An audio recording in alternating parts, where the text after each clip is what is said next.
Breaking details ఇస్తే తెలంగాణలో private hospitals యాజమాన్యాలకు ఆరోగ్యశ్రీ సీఈఓ ఉదయ్ లేఖ రాశారు. వైద్య సేవల నిలిపివేత నిర్ణయాన్ని వెనక్కి తీసుకోవాలని కోరారు. నెలకు 100 కోట్లు చెల్లించేందుకు తెలంగాణ ప్రభుత్వం అంగీకరించిందని ఆరోగ్యశ్రీ సీఈఓ ఉదయ్ స్పష్టం చేశారు. ఇతర విజ్ఞప్తుల విషయంలోనూ ప్రభుత్వం సానుకూలంగా ఉందన్నారు.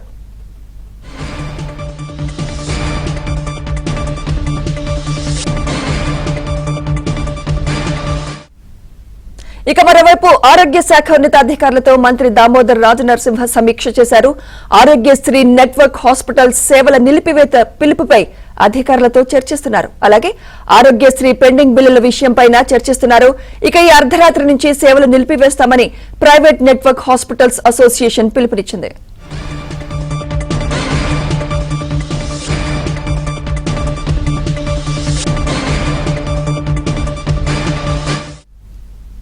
ఇదే అంశంపై మరింత సమాచారం మా ప్రతినిధి నర్సింగ్రావు అందిస్తారు. నర్సింగ్రావు,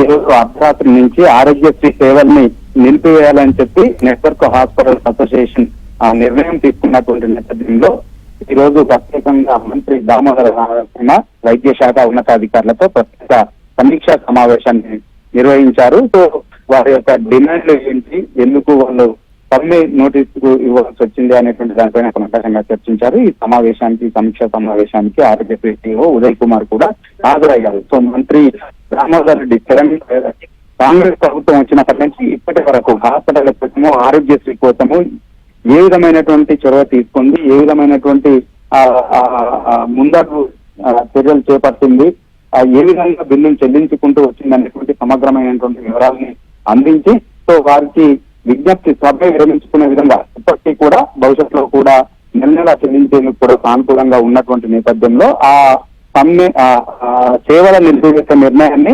ఉపసంహరించుకునే విధంగా చర్చలు జరపాలని చెప్పి కోరాలని చెప్పి చేసినటువంటి సూచన మేరకు కొద్దిసేపటి క్రితమే ఒక ఓపెన్ కాల్ అయితే చేశారు. ఆరోగ్యశ్రీ నెట్వర్క్ హాస్పిటల్స్ కి సీఈఓ ఉదయ్ కుమార్, ఆరోగ్యశ్రీ సీఈఓ ఉదయ్ కుమార్ ఈ ప్రభుత్వము బిల్లులు చెల్లించేందుకు సిద్ధంగా ఉంది, నెల చెల్లించేందుకు ప్రతి నెల 100 కోట్ల రూపాయలు చొప్పున చెల్లించేందుకు సిద్ధంగా ఉంది.